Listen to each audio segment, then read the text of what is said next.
បាទសួស្តីបងបងដែរតែងតែសួរខ្ញុំរកពីគម្រោង duplex unit duplex មកបន្ទប់គេងពីរបន្ទប់គេង3បន្ទប់គេង4បន្ទប់គេងនៅខាងទូកកនេះខ្ញុំអាប់ដេតថ្មីរបស់គម្រោង Times Square ទី7សម្រាប់ unit នេះគឺ real ជាក់ស្ដែងតែម្ដងហើយគម្រោងនេះគឺនៅលើផ្លូវ335កែងជាមួយនឹងផ្លូវ540នៅទូកកណាបងបងទាំងអស់គ្នាឥឡូវយើងទៅមើលខាងលើម្ដងខាងក្រោមនេះបន្ទប់ living room ចក្រានបាយហើយនឹងបន្ទប់ទឹកនេះចដើរឡើងទៅហើយ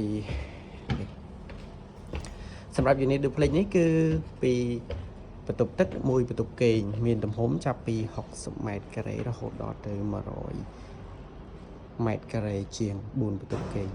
នេះបន្ទប់ living room នៅខាងលើហើយខាងក្រោមនេះបន្ទប់ living room នៅខាងក្រោមច្រឡំបន្ទប់គេងនៅខាងលើ